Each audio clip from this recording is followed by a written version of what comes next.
আসসালামু আলাইকুম।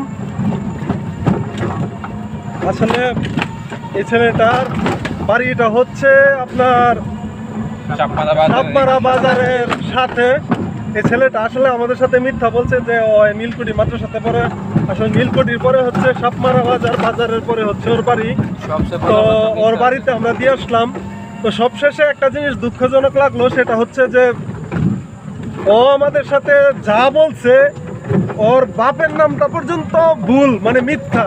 ও আমাদের সাথে যা বলছে একটা কথা সত্যি না, শুধু এতটুকুই সত্যি যে সে মাদ্রাসার ছাত্র। তো আসলে যাই হোক, একটা বিপদগ্রস্ত মানুষের পাশে আমরা থাকতে পারছি, এর জন্য আলহামদুলিল্লাহ।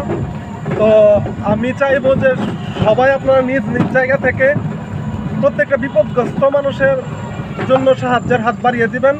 ইনশাল্লাহ দেখবেন আল্লাহ আপনাকে একদিক না একদিক দিয়ে আপনাকে দেবে, এর থেকে ভালো কিছু দিবে।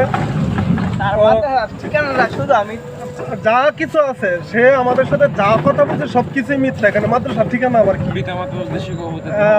আর আপনাদের পিতামাতার উদ্দেশ্যে একটা কথা বলতে চাইতেছি, সেটা হচ্ছে যে আপনারা যারা ছেলে মেয়ে বা আপনাদের সন্তানকে যারা মাদ্রাসাতে পড়ান, তাদেরকে ন্যূনতম একটা শিক্ষা দিয়ে দিবেন যেন বিপদে পড়ুক আর যাই হোক কারোর সাথে মিথ্যা কথা না বলে। দেখেন এরকম মিথ্যা কথা বলে কিন্তু অনেকে অনেক কিছু হারাইছে, অনেকের সন্তান হারাইছে। যেমন আমাদের হাতে না পড়ে যদি ছেলে ধরার হাতে পড়তো, এখন যেই সময় বর্ষার মৌসুমে কিন্তু বেশিরভাগ ছেলে ধরা আসে গ্রাম অঞ্চলে।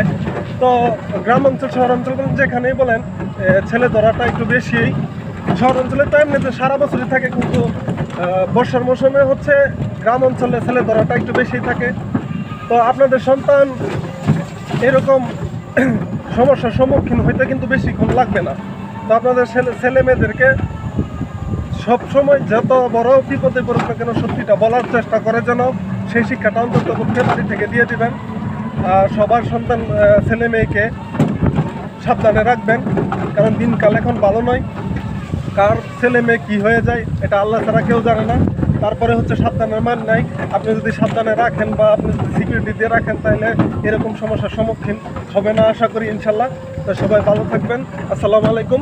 আমার সাথে আছে এই যে উপরে হচ্ছে মাস্টার, এই যে সাথে আছে ইবন, এই যে সামনে সুবন, তারপরে হচ্ছে আমাদের সানিক, আমাদের ভিআইপি সানিক। ঠিক আছে, এদের সাহায্যে আজকে আমরা এই ছেলেটাকে তার গন্তব্যে পৌঁছে দিতে পেরেছি। যাই হোক, সবাই আবারও ভালো থাকবেন। আসসালামু আলাইকুম, আল্লাহ হাফেজ।